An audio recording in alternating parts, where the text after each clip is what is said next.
નર્મદાના સાગબારા તાલુકાના ખોચરપાડા ગામની પ્રાથમિક શાળાને ગ્રામજનોએ ફરી તાળાબંધી કરી છે। સ્કૂલના શિક્ષિકા નયનાબેન તડવી ક્લાસમાં બેસી રહે છે અને વિદ્યાર્થીઓને અભ્યાસ ન કરાવતા હોવાનો ગ્રામજનોએ આક્ષેપ કર્યો છે। વધુમાં આ શિક્ષિકા ગ્રામજનો સાથે ખરાબ વર્તન કરતા હોવાનો દાવો કરાયો છે।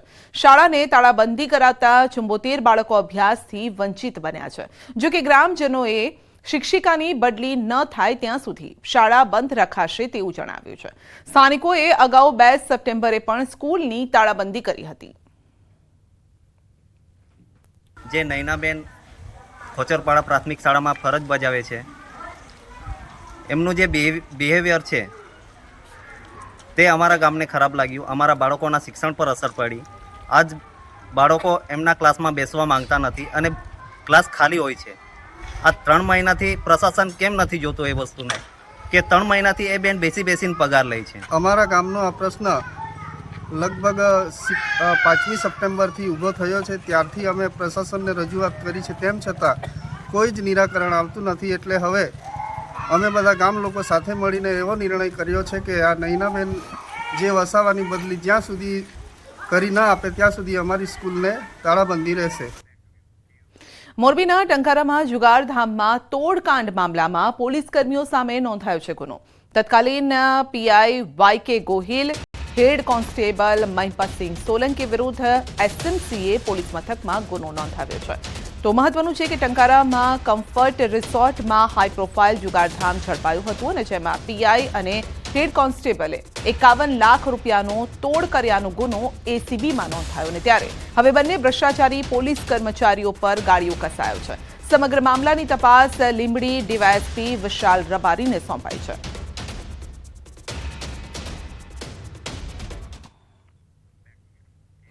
એકત્રીસ ડિસેમ્બર નજીક આવતા જ બુટલેગરો સક્રિય થઈ જતા હોય છે અને ત્યારે બોટાદના ઢસા નજીક દારૂ ભરેલ આઈસર ઝડપાયું છે। 661 પેટી દારૂ જેની અંદાજિત કિંમત 38 લાખ છે। દારૂનો મસમોટો જથ્થો સ્ટેટ મોનિટરિંગ સેલ દ્વારા ઝડપી પડાયો છે। પોલીસે દારૂ તેમજ આઈસર મળી અને કુલ 63 લાખનો મુદ્દામાલ જપ્ત કર્યો છે તેમજ આગળની તપાસ પણ હાથ ધરાઈ છે।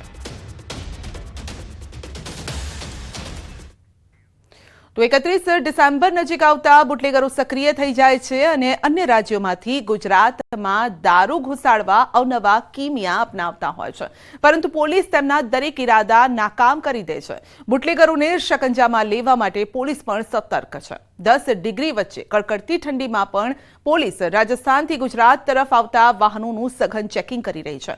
ધાનેરા તાલુકાની 3 જેટલી આંતરરાજ્ય ચેકપોસ્ટ પર પોલીસ દ્વારા સઘન ચેકિંગ હાથ ધરાયું છે। પોલીસ દ્વારા દિવસ-રાત ચેકપોસ્ટ પર ખડે પગે રહી અને રાજસ્થાનમાંથી ગુજરાતમાં પ્રવેશતી તમામ ગાડીઓનું ચેકિંગ કરવામાં આવી રહ્યું છે। શંકાસ્પદ ગાડીઓની પૂછપરછ પણ હાથ ધરાઈ છે। પોલીસની હદમાં 3 આંતરરાજ્ય ચેકપોસ્ટો આવેલી છે, અનાપુર, છોટા, વાસણ અને સાંચોર। અત્યારે વધુ પડતા માણસો ચેકપોસ્ટો પર તૈનાત કરીને તમામ વાહનો સઘન રીતે ચકાસવા તેમજ કોઈ પણ પ્રતિબંધિત વસ્તુ ગુજરાતમાં ન પ્રવેશે તેની ખાતરી।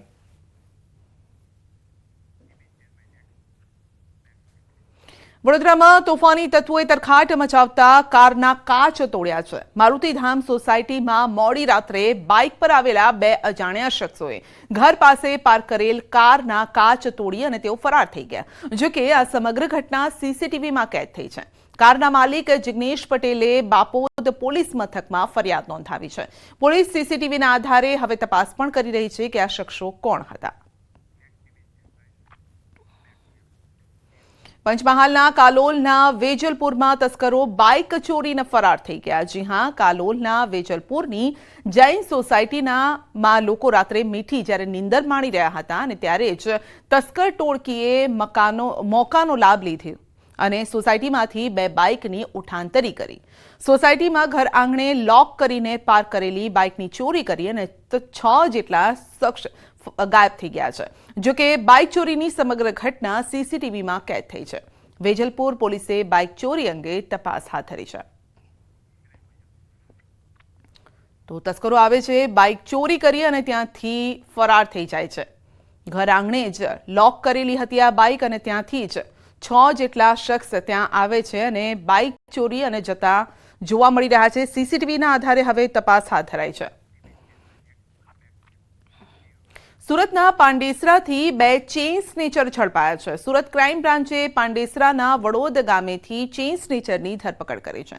આરોપી મોહિત પટેલ અને રાહુલ કુમાર ઉર્ફે રંગાની ધરપકડ કરાઈ છે. આરોપીઓ પાસેથી 12 સોનાની ચેઇન, બાઇક સહિત 12,85,000નો મુદ્દામાલ જપ્ત કરાયો છે. આરોપી મોહિત સામે સુરતના અલગ અલગ પોલીસ સ્ટેશનમાં 22 જેટલા ગુના પણ નોંધાયેલા છે. આરોપીઓ ચોરીને અંજામ આપવા માટે નંબર પ્લેટ વગરની ગાડીનો ઉપયોગ કરતા હતા. બંને આરોપી સુરતના અલગ અલગ વિસ્તારમાં ચેઇન સ્નેચિંગ જેવી ઘટનાઓને અંજામ આપતા હતા. સુરત શહેરમાં 12થી વધુ ચેઇન સ્નેચિંગના ગુનાઓમાં પકડાયેલા સંડોવાયેલું જાણવા મળ્યું. આ બંનેની એમો એવો હતી કે અલગ અલગ સ્કૂટર, એક્ટિવા, એક્સેસ, કરિશ્મા બાઇક, આ બધા બાઇકો ઉપર પાલ અને અડાજણ વિસ્તારમાં સાંજના ટાઈમે મેક્ઝિમમ લોકો જે ચાલવા વોક કરવા નીકળે છે એમના ગળામાંથી ચેઇન સ્નેચિંગ કરતા હતા અને મોટાભાગે એ પુરુષોને પણ ટાર્ગેટ કરતા હતા. BZ કૌભાંડ કેસમાં એક બાદ એક ખુલાસા થઈ રહ્યા છે અને ત્યારે મુખ્ય આરોપી ભૂપેન્દ્રસિંહ ઝાલાને લઈ વધુ કેટલાક ખુલાસા થયા છે. તપાસ એજન્સીએ કોર્ટ સમક્ષ કરેલ એફિડેવિટમાં ખુલાસો થયો છે અને જેમાં ભૂપેન્દ્ર ઝાલા દ્વારા બ્લેકના નાણાં વ્હાઇટ કરવા અનેક હથકંડા અપનાવવામાં આવતા હતા. ભૂપેન્દ્ર ઝાલા દ્વારા કપાસના ખોટા બિલ બનાવ્યાનું પણ તપાસમાં ખુલ્યું છે. કપાસનું ઉત્પાદન કે વેચાણ ન કર્યું હોવા છતાં ધોરાજીની એક કોટન મિલના પોતાના નામે બિલો બનાવ્યા હોવાની વિગતો ખુલી છે. ભૂપેન્દ્રસિંહ ઝાલા દ્વારા ક્રિપ્ટોકરન્સી એક્સચેન્જમાં પણ કરોડો રૂપિયા રોક્યા હોવાનો તપાસમાં ખુલાસો થયો છે. તો બિનાન્સ અને વજીર એક્સ જેવા એક્સચેન્જમાં અકાઉન્ટ ખોલી ક્રિપ્ટોકરન્સીમાં રોકાણ કરાયું. એક્સચેન્જ આઈડીની તપાસ કરતા 19 કરોડ જમા થયા હોવાની પણ વિગતો ખુલી છે. 4 ડિસેમ્બરના પુરાલ ગામ નજીક સનલાઇટ કોમ્પ્લેક્સમાં આવેલી દુકાનમાં રેડ કરતા આરોપીએ પોતાના મળતિયાઓને મોકલી ઓફિસમાં તોડફોડ પણ કરાવી હતી. સુરેન્દ્રનગરમાં લીંબડીના નટવરગઢ ગામના સરપંચના પુત્ર પર છરી વડે હુમલો કરવાની ઘટના બની છે, જેમાં સારવાર દરમિયાન સરપંચના પુત્રનું મોત થયું છે. નજીવી બાબતે બોલાચાલી થયા બાદ સરપંચના પુત્ર પર છરી વડે હુમલો કરાયો છે. આ ઘટનામાં સરપંચ જીણાભાઈ કાળિયા સહિત અન્ય 2 વ્યક્તિને પણ ઈજા પહોંચી છે. તેઓને સારવાર અર્થે હોસ્પિટલ ખસેડાયા છે.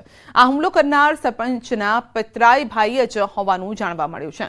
હુમલો કરીને તે નાસી છૂટ્યો હતો અને ત્યારે પોલીસ ઘટના સ્થળે પહોંચી અને તપાસ હાથ ધરી છે.